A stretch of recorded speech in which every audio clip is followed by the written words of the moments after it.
रोखठोक, बेधडक आणि अचूक घडामोडींचा वेध घेणारं एकमेव बातमीपत्र, आदर्श क्रांती मराठी न्यूज.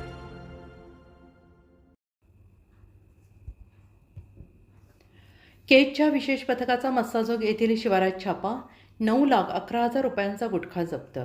केज तालुक्यातील मस्साजोग शिवारातील रणजित बाजीराव देशमुख यांच्या मालकीच्या पत्र्याच्या शेडवर केज येथील उपविभागीय पोलीस अधिकारी यांनी स्थापन केलेल्या विशेष पथकाने शुक्रवारी दुपारी 2 वाजण्याच्या दरम्यान 2 पंचांच्या साक्षीने छापा मारून 9,11,040 रुपयांचा राज्य शासनाने बंदी घातलेला गुटखा, सुगंधी तंबाखू असा मुद्देमाल जप्त केला असून आरोपी रोहित देशमुख याला जेरबंद करण्यात आला आहे.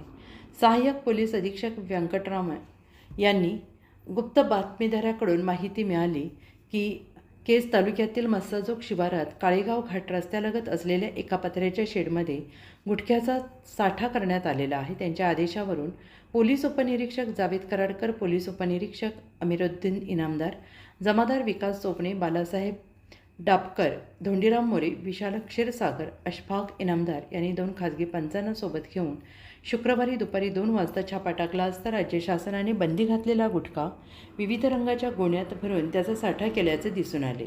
एकूण 9,11,040 रुपयांचा गुटखा, सुगंधी तंबाखू असे साहित्य जप्त करण्यात आले असून रात्री उशिरा पोलीस उपनिरीक्षक अमीरुद्दीन इनामदार यांच्या फिर्यादीवरून रोहित आसाराम देशमुख विरुद्ध राज्य शासनाने बंदी घातलेला गुटखा स्वतःच्या फायद्यासाठी जवळ बाळगून त्याचा संग्रह केला म्हणून गुन्हा नोंद करण्यात आला आहे. आरोपीला जेरबंद करण्यात आला आहे.